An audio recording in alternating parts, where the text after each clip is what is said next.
আবারও বিয়েবাড়ি চলে এসেছে গাইস। এবার ভাবলাম যে কত আর গান্ডে পিন্ডে খাওয়ার ভিডিও দেবো, লোকে মনে করবে খালি আমি খেয়েই যাই, খেতেই যাই বিয়েবাড়িতে। না না, আমি নিজেকেও দেখাতে যাই, নিজেও সেজেগুজে যাই, বউকেও দেখতে যাই, গিফটও দিতে চাই, সবই করতে যাই। তো গিয়ে দেখলাম যে বউ রেডি একদম, বউ আমার দিদিয়া হয়, আমার পাশের বাড়ির দিদি। তো দেন পাপিকে বললাম যে তুমি কোথায় চলে গেলে, ফোন করেছিলাম। গিয়ে বলছে যে আমি স্টলের এখানে চলে এসেছিলাম। কোনো দিকে তাকানো নেই, সোজা স্টলে চলে গেছো। বলছে আবার কি খিদে পেয়ে গেছে, রাত 8টা বেজে গেছে, তো কিছু তো খেতে হবে। আলাম চলো। তাই বাবাকে বললাম ওরা আস্তে আস্তে খাও, এখনো মেন কোর্স বাকি আছে। বলো আমার পেটে অনেক জায়গা।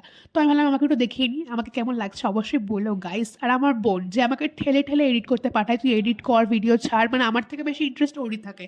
সেম আজকেও তাই। এটা হচ্ছে আমার জামাইবাবু, সবাই দেখে নিলে। জামাইবাবুকে বরণ করে ঘরে ঢোকানো হলো, অ্যান্ড দেন আমরা মেন কোর্সে বসে পড়লাম।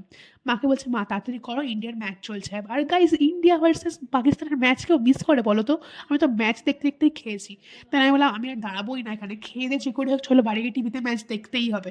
তো তারপরে যেতে যেতে শুনলাম যে না, অলরেডি ম্যাচ জিতে গেছে। So tata.